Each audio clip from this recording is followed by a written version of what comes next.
Welcome to our classroom. So I spent a few minutes to talk to friends in Brazil, Peru, and Chile. Hello, my young friends from Chile, Peru, and Brazil. Welcome to the class. Actually, this is our second class for lecturing on poverty alleviation. And today we're going to have two very distinguished experts and delivering their course here. Just because the first speaker gonna deliver his lecture in Chinese, so that I will coordinate the first session in Chinese. All right. And now we're using the webinar with the function of simultaneous translation. So please try to use that. If you have any question, please contact or you put your question in your chatting room so that our assistant gonna help you to solve the problem, okay? Is that fine with you? All right, so let me shift into Chinese, okay? I'll coordinate the first session in Chinese. And the second session, I'm gonna go back to English, all right? Okay. Welcome again. Welcome to our class. Like previously in the previous class, this is a hybrid of two classes. As for our course, as I mentioned earlier last time, if you want to have deep insights into Latin America, poverty reduction is a must. You must study this topic, poverty reduction. Why? In our curriculum, we will combine these two topics. As for poverty reduction camp participants, let me say a few words. In our arrangements, always happen. In our course curriculum design, we have 4 installments to share the stories in China, Chile, Brazil. What happened to the stories in poverty reduction? We don't have enough time in class. Therefore, we choose the most important partners, Chile and Brazil. We have friends from Peru as well joining us in the class. However, we don't have enough time in class. We invited friends from Brazil, Chile, and Chinese experts to share their stories in poverty reduction. In the previous class, we invited a UN and DP friend, where stories were shared about AI poverty reduction. The first half of today's class will be given to the expert from China. He will share a story about China. The second half of the class will be given to the expert from Brazil.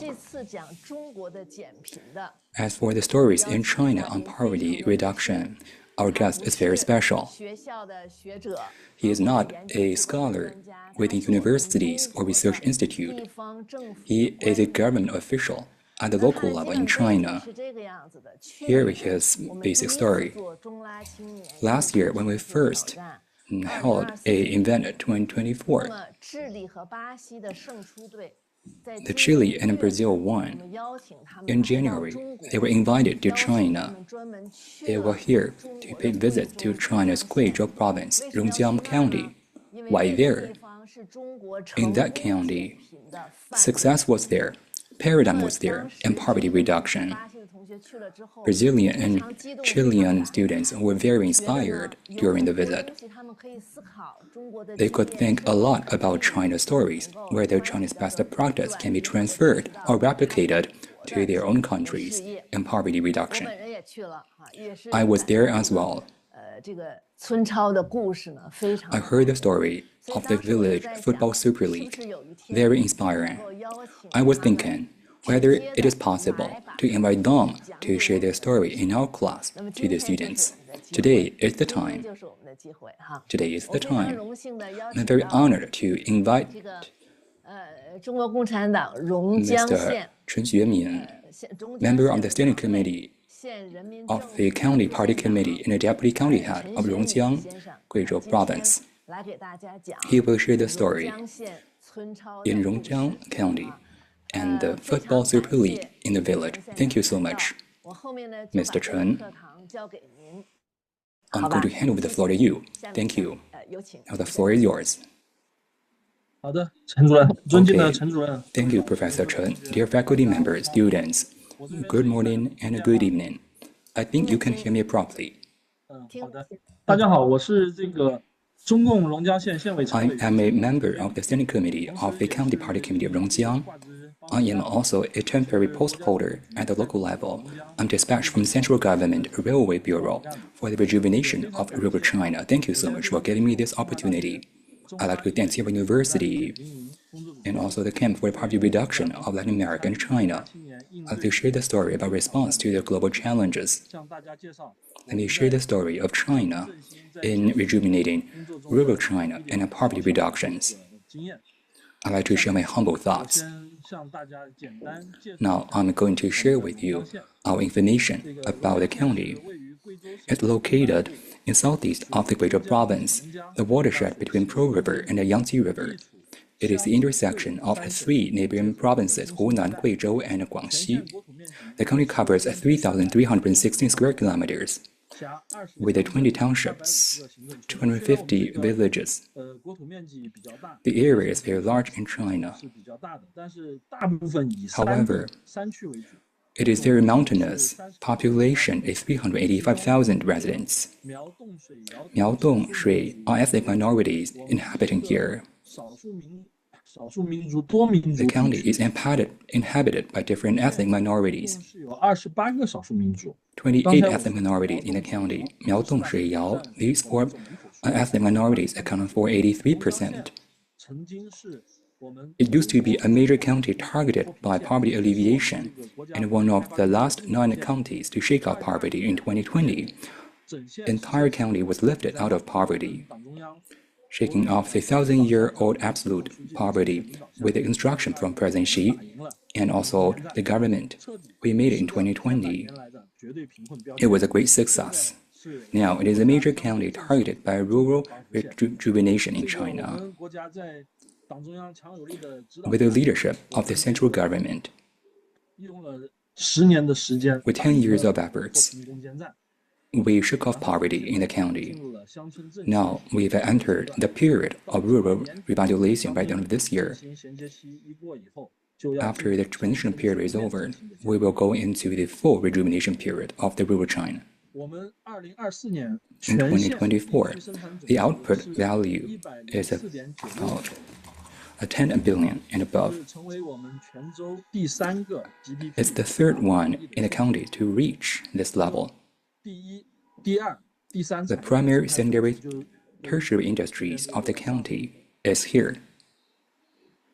所示，分别完成了24.52亿、18.75亿 24.52, 18.75, and 61.69. 消费品零售总额分别完成 We completed 13.3 and 4.17 billion and also 5 billion respectively for different sectors.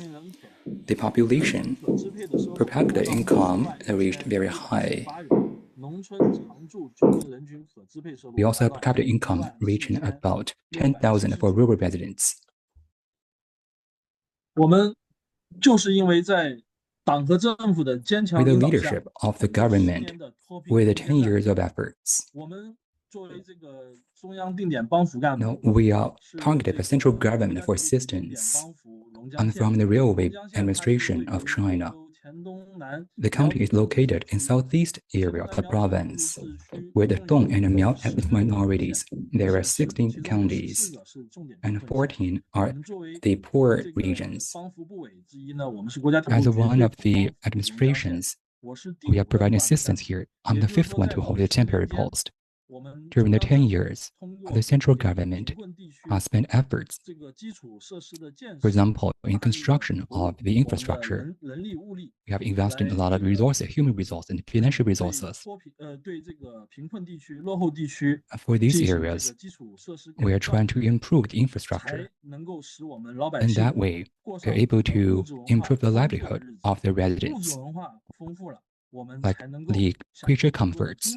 Before we're able to enjoy more spiritual comforts and cultural comforts. Therefore, poverty alleviation is the basis for future success. Now let's move on to talk about what we did in the poverty alleviation. What were the challenges? Our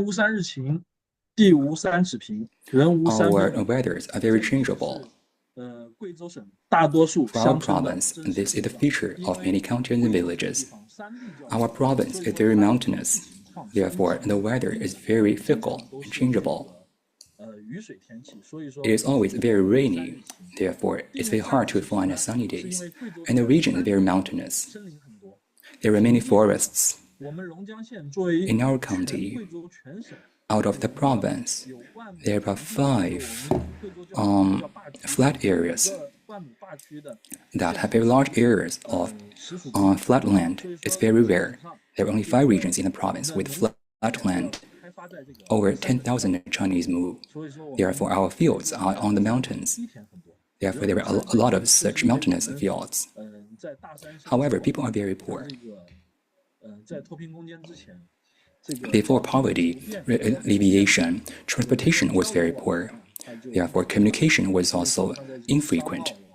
Therefore, trade communications was also very scarce, and people were poor. Therefore, people don't have money. In our county, our social development is backward. The population is leaving the area, and the land resources are insufficient. Industries have low added value.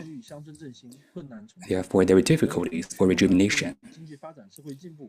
And for the progress in society and economy, we have a strong demand in poverty reduction. I think we can compare with Latin America. There are similarities with Latin American countries, and we have done our homework. Basically, there are some commonalities. For example, the first commonality between Guizhou and Latin Americas are that they have rich resources, but with low added value. Second, we have rich tourist resources with underdeveloped tourism because people didn't know this place.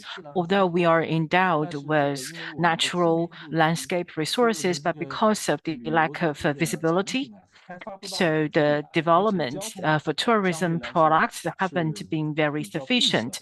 And the transportation infrastructure here is relatively closed.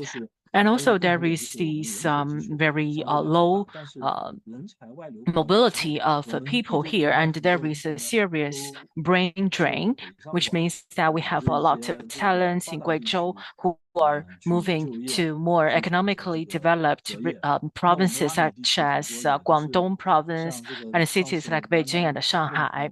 And also this is very similar to Latin American countries. On the forum that we had the last time, we have seen that many talents from Latin America and African countries are actually attracted to Western countries such as US and UK.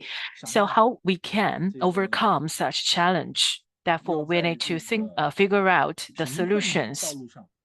While we are addressing poverty, we need to find innovative pathways, and we should be able to help the local people to address poverty issues. Firstly, we need to make detailed analysis, self-evaluation. We have analyzed our strengths and the weakness, although we have a lot of mountainous areas in Guizhou province, but we have quite good natural landscape resources, very beautiful scenery here. Well, so we are also known as the small Switzerland in the east, very similar to Switzerland, as we also boast very beautiful sceneries, landscape, and the mountains. And we are also known as Guizhou on the cloud. So when you drive on the highway, you're able to experience the very cloudy mountains, which will make you feel that you are in a fairyland. Then, building on the natural resources, how we are able to overcome or address poverty, we should develop the industries based on local conditions. As in Guizhou, the transportation infrastructure is relatively lagged behind, but over the past 10 years, of efforts of poverty alleviation with the large investment from government in infrastructure. We have built the highways, the high-speed rails, and we have a connection of highways in all the counties. And also there is a speed restriction in the mountainous areas of 80 kilometers per hour, but we are now connected by the high-speed rails, for example, from Guiyang to Guangzhou and from Shanghai to Kunming, and we are on this cross point of such railways. And although we have the high-speed railways, but we don't have the normal speed railways, therefore we don't have the bulk commodity transportation, then we are not able to build the secondary industries here. So we need to think about how we are able to connect the upstream and downstream of the industrial chain. Although we have the connection of high-speed rails and highways, then we should make use of the natural resources to develop the cultural and tourism industry. As I said before, how we are able to attract tourists. Then the county government and the county party committee sat down for several rounds of discussions in order to develop the cultural and the tourism industry. We should make the outsiders, people outside our county, to learn about Rongjiang County, to understand this county. How we are able to do that, then we should create some cultural IPs and topics for discussion for people to note about these places. Therefore, in the end, we're able to find a successful pathway. That is the Guizhou Village Super League. We have tried 5 times. Firstly, before it gets viral, we have tried basketball before the football. So we have hosted the village and CBA football matches in the mountainous areas. It's also very popular, but unfortunately, while we were creating such an IP, it was we experienced the COVID-19 pandemic. After 2 years of pandemic, the popularity of the football match reduced. Secondly, about the IP we created, for example, we as I said before, we were leveraging the various ethnic cultures in Guizhou to build the hometown for many different ethnic groups to connect the ethnic culture with the cultural events, for example, the Guzang Festival of a Miao ethnic group. But we have found that in the beginning, it was so popular, and we have the villages crowded with visitors. And for local people, they even opened up their houses for the accommodation of the tourists. But it was not enough. Then the tourists slept in their own cars, on the couches of the local people. We thought that it didn't work because such kind of popularity or the peak time for visit can only last for 1 week. Then it is not good for us to build this long-term tourism. Then we should have our own cultural and tourism IP, the right place, right site, as well as the continuous topic that can keep people engaged. Then we have the third IP that we have created is the summer festival with marathon. So we've identified such a solution. It was very popular in the early days. And we have seen a lot of people joining the marathon runs. But we later found out that because we can only hold marathon twice a year, not all year round, therefore we need to host cultural and sports activities. Then the cultural and the sports activities can be combined with the tourism. Then we thought that it is good for us to combine it with football, because football is a universal language. Then we have tried our best to develop the Guizhou Village Super League. So we have tried it since May 13th, 2024. It went viral, and the county government, through the public engagement, it has organized the people from the whole the county or the representatives from the communities to make a mobilization for brainstorming in order to organize all the people to participate in the seminars and discussions, what they can do to the village super league. Then through all people participation and engagement and co-governance, we have developed this 3-step for the village super league. So we are able to be able to make the village super league to be known by the whole world. Then people will know about Rongjiang in Qiandongnan in Guizhou province, that we have excellent football matches here and the beautiful sceneries here. The second step is that we work and we play with the people from the whole country, so we can make these village super league a platform for creating traffic and to showcase the local culture, ethnic culture. And we have also launched the food festival and the competitions with people from the country. And building on this context of cooking and the food, we have launched the national competition for Guizhou Village Super League, which means that in the 34 provinces, autonomous regions, and the Taiwan province, we have set up divisions. And when we had half a champion from each divisions, they are going to have the finals in Rongjiang in Guizhou province. And thirdly, we work with the people from across the world because as we are peace lovers in China, and we are committed to kindness and inclusivity. Therefore, we have hosted a Belt and the Road Friendship football competition, as well as the event called Finding the Beauty of China. And starting from 2023, we have invited the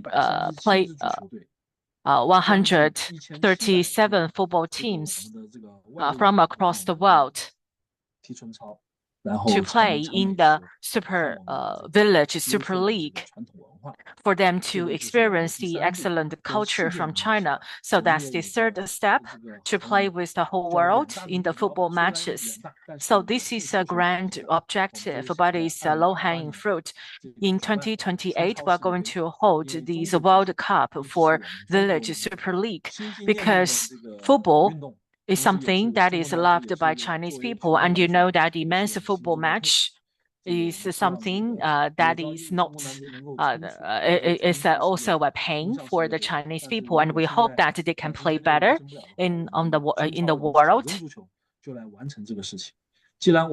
We hope that the grassroots level can do better. Although the professional team could not make it to the World Cup, then we would like to develop the rules for the football games at the grassroots level. So our goal is 2028. Just now, I talked about the poverty alleviation, and also I talked about the Guizhou village super league. And we also have people visited us before from Chile and Brazil. But for those who haven't visited us before, I hope that you can watch this video I'm going to play for you to experience the Guizhou Village Super League.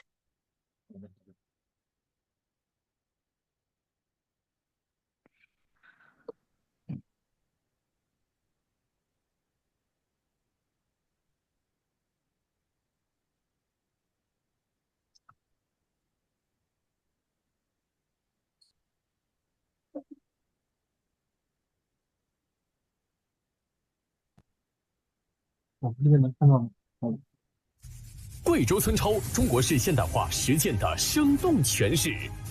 2023年5月13日，贵州榕江和美乡村足球超级联赛隆重开赛。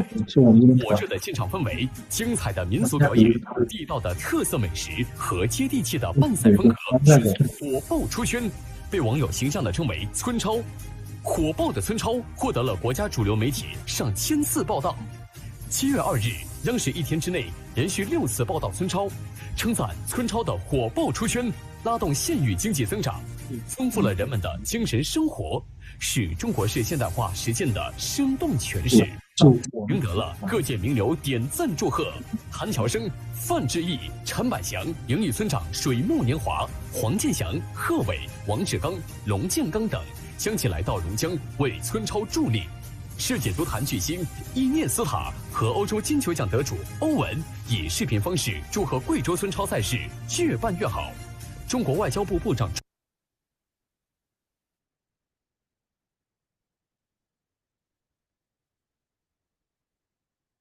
稍等，我们这边重新共享一下屏幕。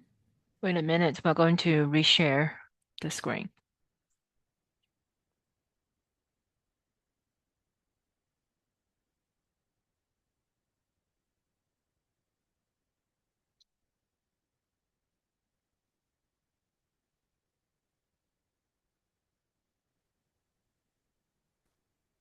贵州村超中国式现代化实践的生动诠释。2023年5月13日，贵州榕江和美乡村足球超级联赛隆重开赛，火热的现场氛围、精彩的民俗表演、地道的特色美食和接地气的办赛风格迅速火爆出圈，被网友形象地称为“村超”。火爆的村超获得了国家主流媒体上千次报道。7月2日，央视1天之内连续6次报道村超，称赞村超的火爆出圈，拉动县域经济增长，丰富了人们的精神生活，是中国式现代化实践的生动诠释，赢得了各界名流点赞祝贺。谭乔生、范志毅、陈百祥、营里村长水木年华、黄建祥、贺伟、王志刚、龙建刚等相继来到榕江为村超助力。世界足坛巨星伊涅斯塔和欧洲金球奖得主欧文以视频方式祝贺贵州村超赛事越办越好。中国外交部部长助理、发言人华春莹发文称，这是伟大的比赛。外交部发言人汪文斌推介称，灿烂的烟花在贵州村超绽放，吸引了全网球迷在线观看。央视新闻、新华社、人民日报、光明日报等全国100余家直播平台跟进直播，30多次冲上抖音、快手、知乎等全国热榜，全网全平台浏览量突破350亿加，其中单日最高观看在线直播人数超1亿人次。球场上，挖掘机师傅、店铺老板、建筑工人、农民、学生等来自各行各业的足球爱好者尽情地展示自己。世界波、鱼跃冲顶、彩虹过人、圆月弯刀、倒挂金钩，世界足坛首例倒挂双钩等精妙绝伦的过人及射门轮番上演。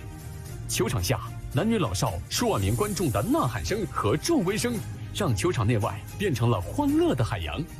89岁的苗族寨老带着古藏节的仪式来助力村超，94岁的侗家老奶奶主动剁钱给队员买水，并坐着轮椅来现场观看村超。年过古稀的1972年、1984年榕江冠军足球队员组成的方阵，向观众展示榕江足球的深厚底蕴。中场休息时，认真布置战术的11岁最小教练杨晨新，追着球满场跑的儿童和扛着各队旗帜奔跑助威的追风少年，是榕江足球未来的希望。远嫁法国30多年的侗家女儿特地回来给村超加油。在外居住28年的91岁抗美援朝老兵赖志贤，在7·1建党节这天从武汉赶到村超赛场，祝福祖国繁荣昌盛。从内蒙古来到村超现场的轮椅舞者迭文科，彰显足球爱好者的追梦赤子心。独角球王何意义登上村超赛场，体验了最纯粹的足球。公安民警、城管环卫、志愿者等各行业人员辛勤服务，默默奉献。五环绽放在足球场上，民族团结之花盛开，置身于狂欢的海洋。让我们感动的不仅仅是足球，而是全民健身、全民健康带来的魅力，凝聚了我们民族的力量，让我们真真切切感受到了人间烟火，国泰民安。灯火里的球场高唱着歌唱祖国，灯火里的中国展现各族人民像石榴籽一样紧紧抱在一起的美好生活，奋发图强和生生不息。金牛定乾坤，龙凤呈吉祥，寄托着人们对美好生活的向往。场内氛围很火，场外超经济更热。榕江牛饼、西瓜、卷粉、杨梅汁、罗汉果、百香果，各种特色美食和农特产品销售火爆，各类少数民族服饰、手工艺品供不应求。村超带来的火爆消费场景，每周都在上演，有效激活了消费潜力，极大地提高了当地群众收入。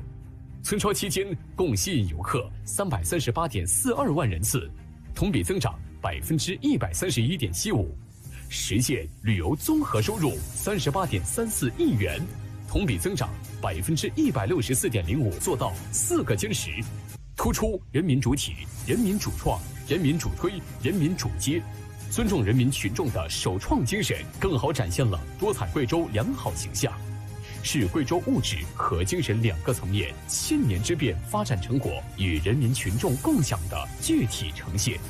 多彩神秘的民族文化，加乡村足球全民燃爆的氛围，加全县人民新媒体平台主创主推，加各级官方媒体的全力支持，加各级党委政府的安全后勤保障和环境提升，是村超出圈的密码。接下来围绕经济兴、百姓富、生态美的目标和愿景，用好村超品牌传播效应，搭建创新、协调、绿色、开放、共享的人民足球平台。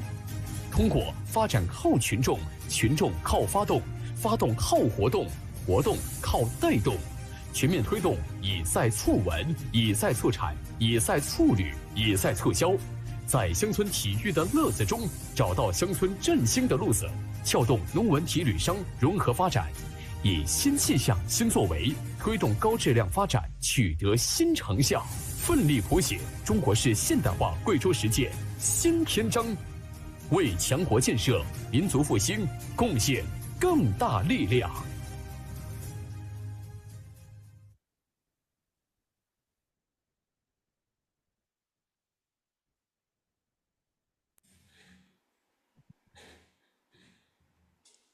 好的，我们这边结束共享了，您那儿可以。Okay, we are done. You may proceed with the lecture. 好，可以，谢谢。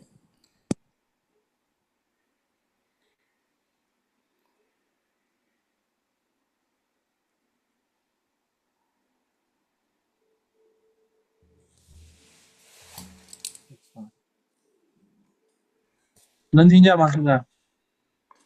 喂？可以。可以啊。好，我们继续。Okay, 刚才 let me move on. We watched a video clip just now. You may have a very visible understanding of the Super League in the village. We try to make it warm and enthusiasm. A lot of cuisines are provided.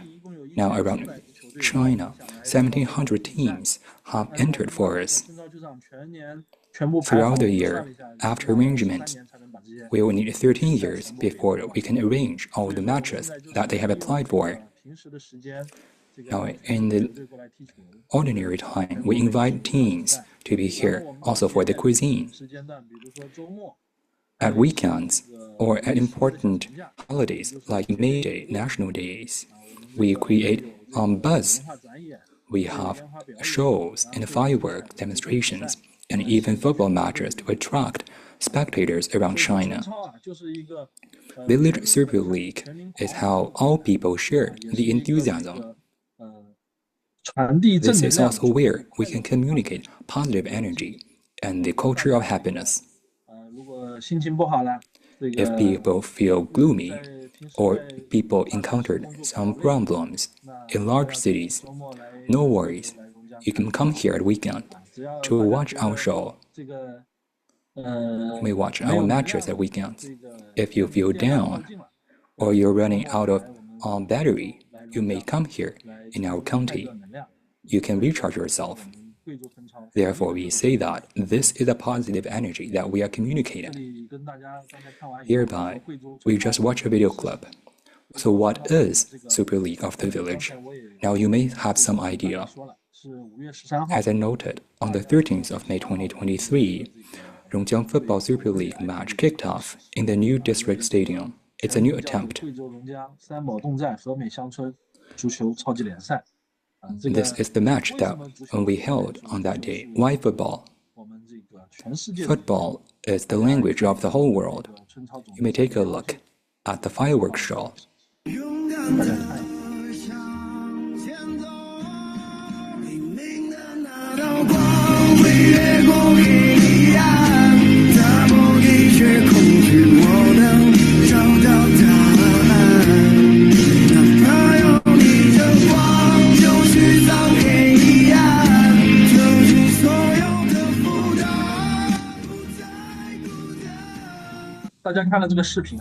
Now, after watching the video clip, let's discuss something. For this video clip, this is how 385,000 people love the one city, by the people and for the people. In 2023, on the day of the match, we demonstrated this fireworks show. On the bridge, these were policemen. They were there to maintain the order. On that day, in our county, the population was 160,000 in the center of the county, but however, over 320,000 people were there as spectators. Around the football pitch, 50,000 people were inside the pitch. They were spectators. That was maximum. After the final, we also reviewed our event in order to improve the experience and the safety. If you come here again, for each match, we were able to make sure that only 35,000 people were maximum. On that day, even around the stadium, 150,000 people were there. The remaining 120,000 people were elsewhere. For example, on the bridges in the video club, or even the hotels, or the bistros. They were watching the matches with their cell phones. To maintain the order around the stadium, all policemen were there. Even cleaners and other safeguard people were there to maintain the order. In the video club, they were the policemen to maintain the order over the bridge, to ensure safety and maintain the experience of watching. In the meantime, when there were fireworks, all of a sudden, the policemen also squatted so that they would not block the sight of the fireworks. The sight were given to the people. Therefore, Super League can go viral. This is participation of all people. All officials and people were defending such a culture. Therefore, it went viral.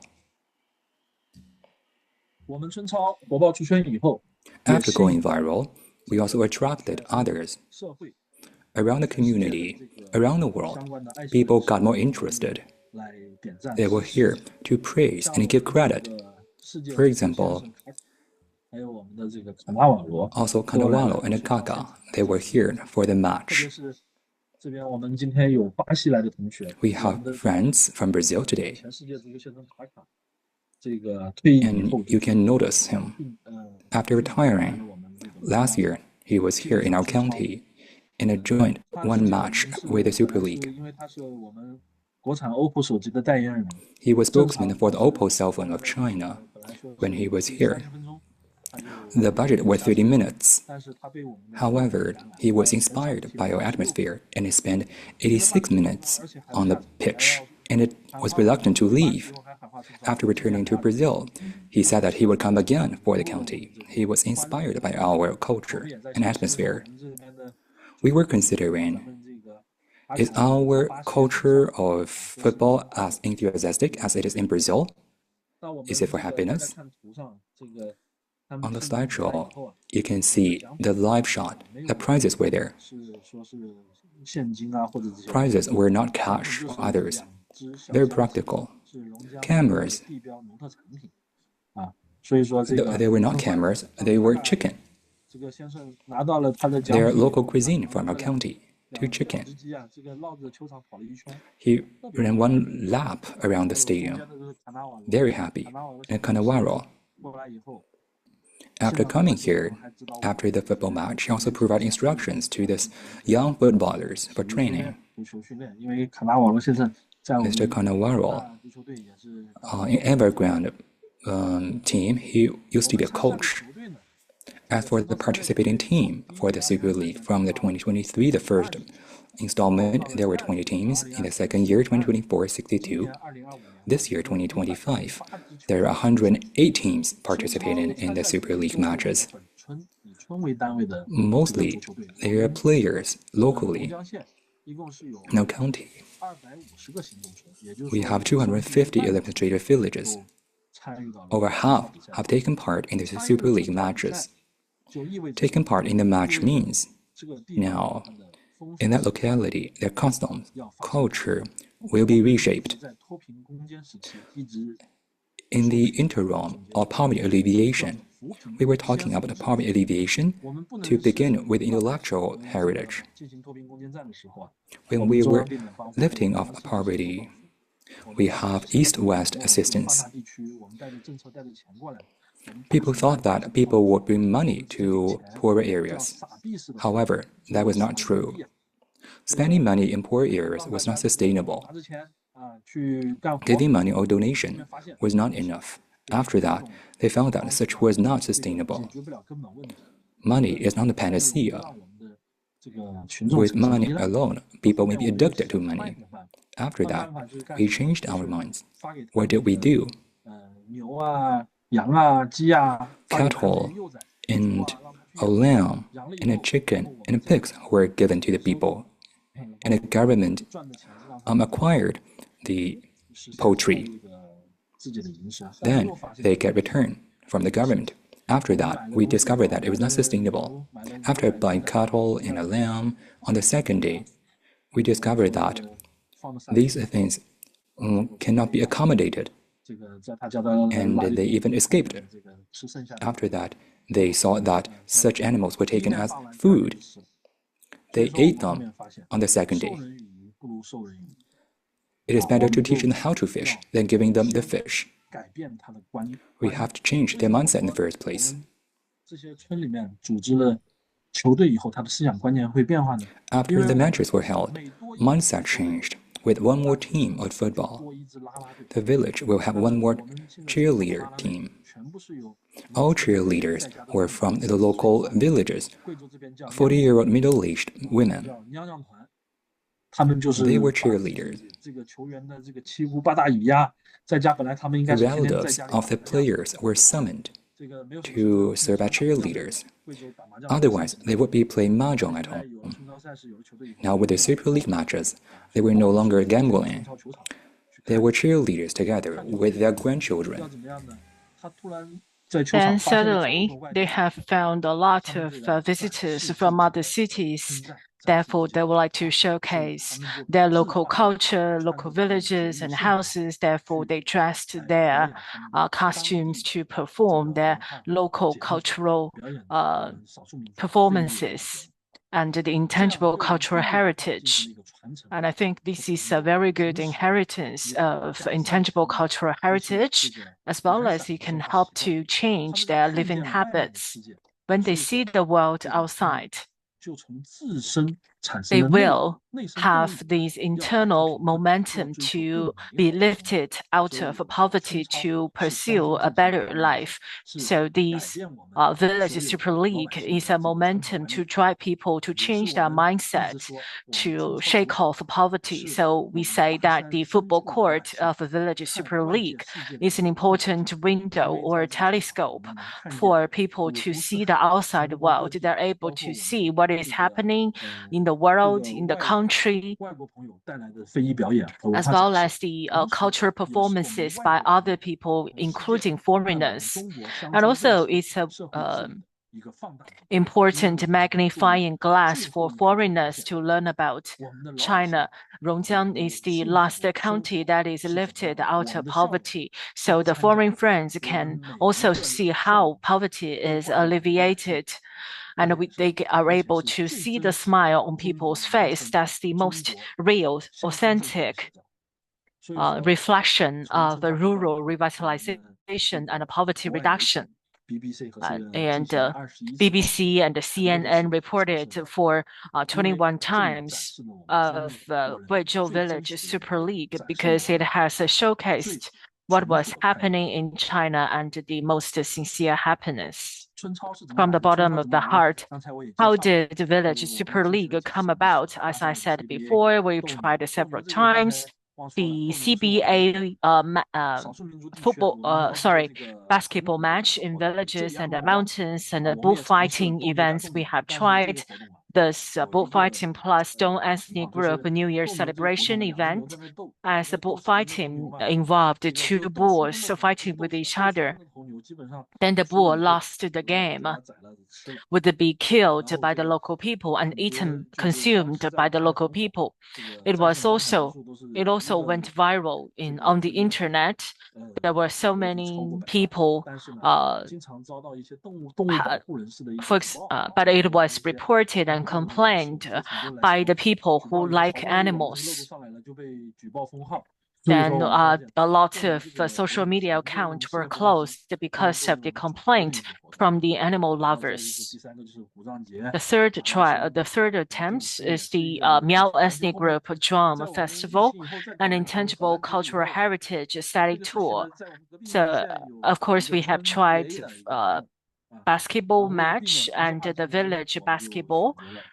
In order to avoid the repetition, we have chosen this IP, Guizhou Village Super League. From this attempt, we have found that we have to adhere to the public engagement, that we need to rely on the people in the development, and we rely on the people to mobilize, and we rely them for the events.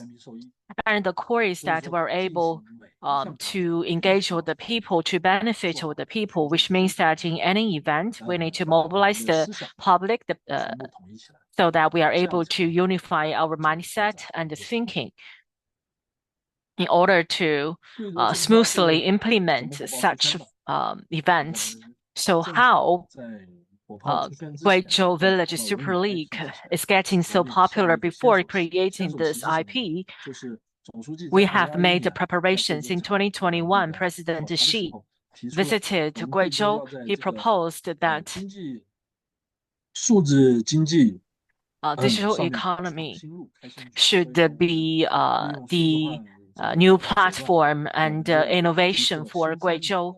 Therefore, we have proposed these three new agricultural initiatives in the province: turning mobile phone into new agricultural tools, turning live streaming into new agricultural activity, turning data into new agricultural inputs.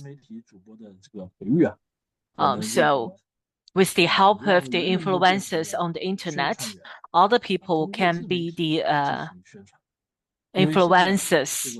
All of them can be the influencers to communicate and advocate and advertise the Village Super League. 80% of the young people rely on their mobile phone to access information, including TikTok, and other social platforms. With YouTube, Kuaishou, TikTok, and other social media platforms, are able to access information. Therefore, we have educated 12,800 new media digital farmers in the villages to create their brands and also to communicate and to publicize Guizhou Village Super League. As I said before, we have had brainstorms in order to implement the three-step thoughts campaign for the Village Super League, which includes what I can do for the Village Super League, how can I protect the Village Super League, and what can I do to create a good atmosphere for the Village Super League. Then in this year, in 2025, there is another campaign called the Three Steps of Thought for Village Super League. But now, I can tell you in a responsible way that Village Super League is a internet famous product. but the county party committee and the county government would like to extend the life cycle of this village super league, and we can inject more positive energy into this internet famous product. If we only have one single content, then it will not be so popular for a very long time. But we have added new contents into this cultural and tourism product of Village Super League to upgrade it into 2.0, 3.0. So it is actually self-evolving. The concept is self-evolving. Therefore, we have also included the 全民 K 歌, which is a karaoke event. And we have also incorporated the dancing event into it. We have also incorporated fireworks shows into Village Super League event. For example, we have a national competition, national match this year. Of course, we admit it is famous on the internet, but we would like to extend the life cycle of this product for more people to know it, to know Rongjiang County. When they know Rongjiang County, they would come to this county to visit us, to watch the football matches. They will spend during their visit, which can also contribute to the increase of income of local people. Then the local people can also improve their livelihoods. Those are the efforts that we have made for the poverty reduction in Rongjiang. This year, we're also thinking about how to channel the popularity or the traffic of Village Super League into every village. Inside the communist philosophy, how the people who get rich earlier can also help the other people to get rich. Of course, the Village Super League is so popular, and then how we are able to channel the popularity of this event to every village is like the Disneyland. The Rongjiang County is like a Disneyland. We are able to incorporate all the villages and communities into this Disneyland. We can incorporate the intangible cultural heritage events and experience into the villages. After watching the football games, visitors and the tourists can also visit the local villages and communities to improve the local livelihoods. Those are the efforts that we have made for Village Super League. We've organized the brainstorming sessions. Basically, every month, we've had such sessions in Rongjiang, and we also have different kinds of events in Rongjiang. In the meantime, we should attract talents and retain talents, which is very important for local development. In African countries, Latin American countries, and in Rongjiang, we have a commonality, which is brain drainage, brain drain. So a lot of people migrated to the Pearl River Delta, the Yangtze River Delta, which are more economically developed. So we should think about how we are able to retain the talents. And of course, we attract talents from outside. We have established a philosophy of something is not necessarily owned by us, but should be used by us. And we also spent 2 yuan to recruit honorary village chief from other cities who love the public welfare cause. And experts and specialists to work with us. We have introduced Professor Mei Xiaopeng from Tsinghua University, Professor Liao Jie, and other well-known experts to serve as honorary village chiefs or village ambassadors for the Village Super League. So that is the above is the introduction of talents from outside. And second, we also train our own talents internally. We have firmly established the concept that talents are the primary resource. With the policy support, we are able to attract talents back to their hometown. We attract those Rongjiang people back to their hometown. We have also explored and developed local professionals, such as agricultural, local experts, and famous embroiderers and famous craftsmen, in order to broaden the pathways for talent development and cultivation to attract more Rongjiang people back to their hometown to serve their hometown. After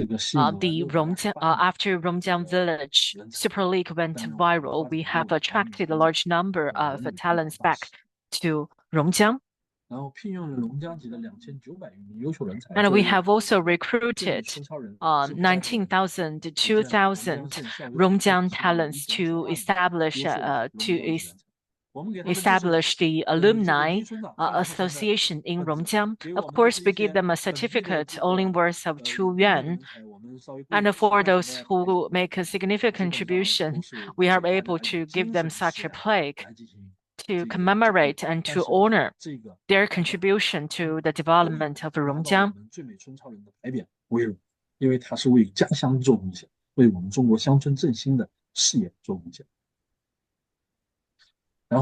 So that they are able to contribute to the development of their hometown and the Rongjiang County by building such an IP.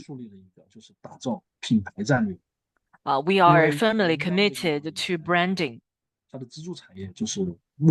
because the pillar industry here is a wood processing industry. But the timber or the wood, after logging, I'm not sure whether you know the brand, which is called the Tu Baobao, which means that we produce the timber slabs. And also we worked as the OEMs for this brand. And it was labeled as Tu Baobao. So we have came to realize it is very important to develop our own brands. We have also gained a large amount of IPs, which has laid a solid foundation for our collaboration with other famous brands. We have a joint brand, and we charge a commission. So when the commissions are charged, 49% is used for the teams played in the Super League, and 51% for the 250 village collectives. Therefore, we're able to make income and spend the income on the local people. These are a combination of matches and culture. This is also what happens in the interim at halftime of matches. We just watched the example from Taiwan province. Now a demonstration of a culture, a local culture and ethnic culture. This is unity of the Chinese nation. These are the examples of our cuisines. Our specialty cuisine, daohua fish, and also waxberries and blueberries and watermelon. And watermelons were cultivated in mountainous areas. This year, this was second phase together with the Chinese people with different provinces. We have signed contracts. These are events of the signing ceremonies. Chongqing and Hebei, Inner Mongolia, are all here displayed in the slideshow. In August, people will gather together to share the event. We will try to find out who will be the final champion of the national match. Now, the stories of poverty reduction means that Super League is not only matches of football or entertainment. It's one of the ways to rejuvenate the countryside of China. We're going to rejuvenate the countryside in all manners, with the people's feelings. With the happiness of the people, we can find out the path for the rejuvenation. We can also find out the best recipe, we can also make the life better for the people. Finally, we can come up with a template for the revitalization of countryside so that we can realize prosperity in the countryside. Going forward, we're going to find out how can we concentrate the efforts and turn them into economic growth. A few words about our economy and people. In China, be it the industry output value or the agricultural or tourism, people think that government is more interested in industries because they are more sensitive to GDPs rather than tourism. But in fact, every cent the government earns is also spent on the people. People can be better off. For that reason, in our province, in our county, we are customizing our strategies and develop our economy so that the economy can develop with higher qualities. When we are doing that, we have different brands for accommodation, cuisine, and entertainment, and shopping, and so forth. These are branded with the name Super League. As long as you are in our county, you can feel at home. As long as you are here, you are locals. The second point, we continue our efforts in applying our knowledge in our practice. 3 novelties, as I mentioned. We can also be an eye-opener for the people. We can also create a brand. Finally, we will motivate people to lift up poverty. In that manner, people can be inspired. That would be success of poverty alleviation. This is what difference that Super League makes in economy: accommodation, catering, study, shopping, and President Xi was here this year to combine both culture and sports. Therefore, we are implementing instruction from President of China so that we can turn Guizhou into an area where economy can be more developed with these measures.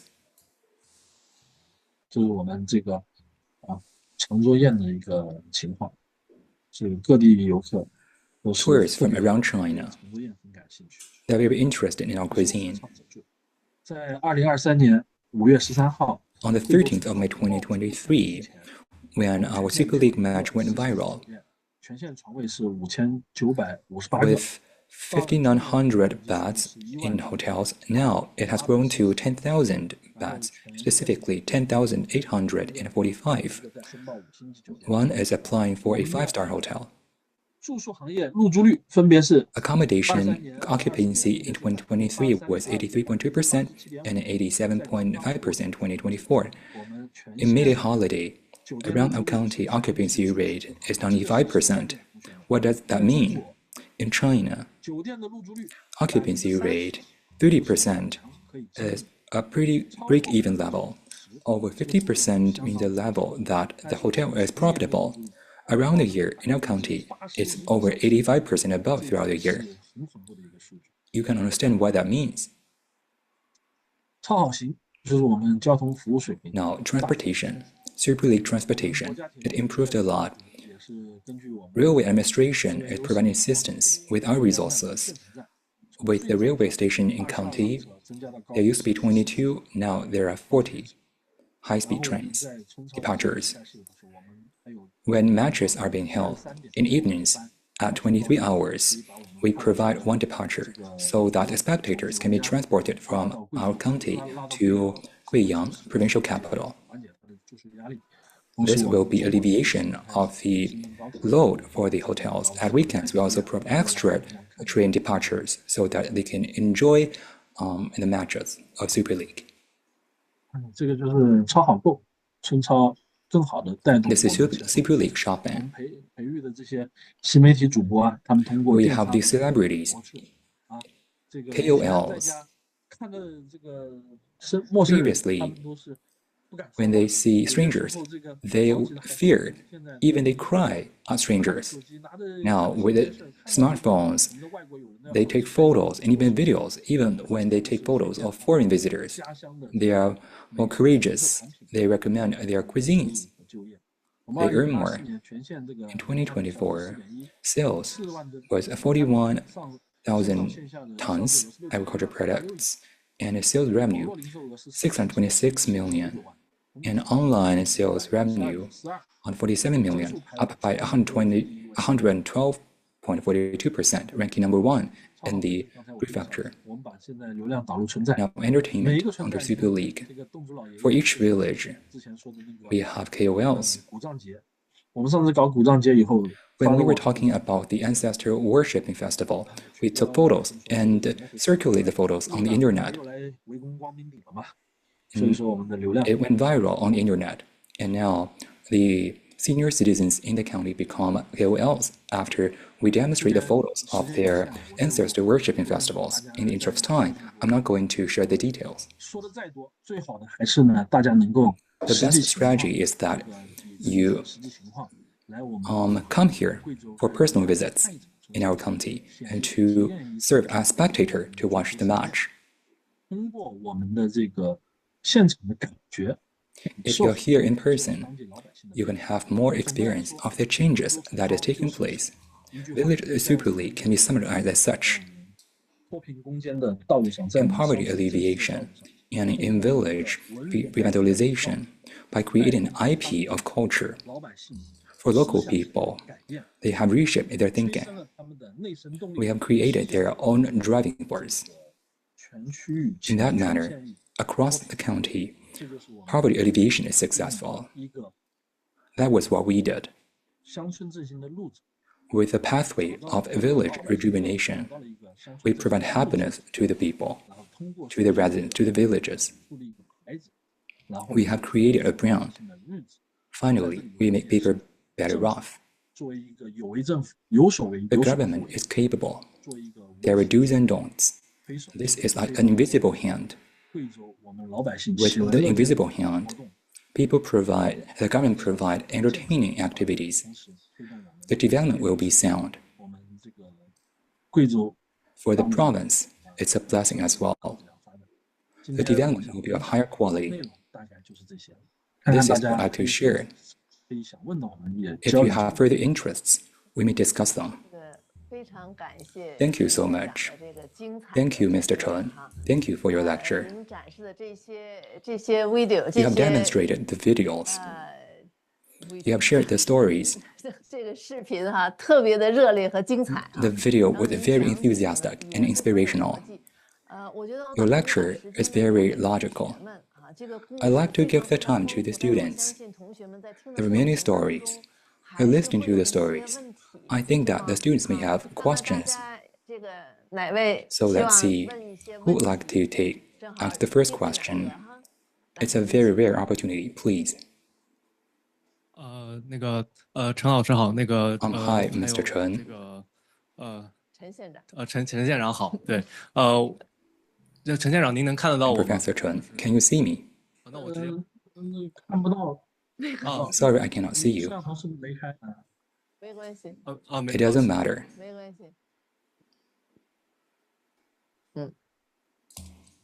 你就冲着那个试试。看见了。 Let's try it. Yes, I'm seeing you. Hi, Mr. Chen. Let me introduce myself. I'm from SEM Tsinghua University. I'm a secretary of the party. Poverty alleviation is one topic of our efforts. We hope that we can work with the Center of Latin American Studies. We can work together. I'm very happy that we can be here. It's a learning opportunity for us. After listening to your lecture, we are inspired. We would like to learn more about your county, your province. We'd like to be there to learn about the best practice. I have a few questions. Poverty reduction, per se, in China is very successful. Now we are in the period of village rejuvenation, but in Latin America, in some areas, things are different. The picture is different. I'd like to replicate your best practice. How can we ensure the benefits of the vulnerable people for catering, for accommodation And for a drop-off industry, there could be massive effect. The strong become stronger, the weak become weaker. But for the poor peasants, or low-income group, what can they do? How can they benefit from such Super League matches and other campaigns? Thank you. 您这个阮同学，您这个 Hi, 问的问题 Mr. 很 Ran. 好。 Very good question. 刚才说的就是我们在这个脱贫攻坚和乡村振兴期 In poverty reduction and countryside rejuvenation, we encounter similar problems. 时期呢，我们 In the campaign of poverty alleviation or shake-up party, we were motivating the people to realize the goals. 那当时呢，就有很多 Back then, 之前这个配合我们 some people were very cooperative. 农户，哎， Like on rural households, they were very active in taking part in the events. We have policy incentives. They have enjoyed the benefits and they were lifted out of poverty. Now in the new era, countryside rejuvenation, 他们就形成了我们所说的这个 now they have become our repeated partners. 大富以后， Or they are large households in the county. They are very active and responsive to our new events 但是 or, 呢， or policies. 他们也有自己的 But sometimes they have their own considerations. 政策呢，我们是不会给所有老百姓的，他会把所有老百姓的土地全部通过 They 一些租赁的 may do 手段 something. They may lease the land of their neighbors and they occupy the benefits from the policies. 这个第一个 So how to find a solution to such misconducts? 啊，我们的这个 It's a challenge of our intelligence 基层组织，我们的村委会，我们的 at the community level 啊，要 and the secretaries at the community level. They must discuss with the households 让大家都知道 to publicize the policies that all people know about the policies. 像您刚才说的，它有些民宿它本身就很强，它 Some households are strong. 啊，它 They are better at earning money with the policies. 分给他们。那我们现在有几 They should share the benefits with their neighbors. 民宿，还可以雇佣 For the accommodation service, they can hire people. 农产品啊， They can even buy the agricultural produces. 确实，很干净，很好。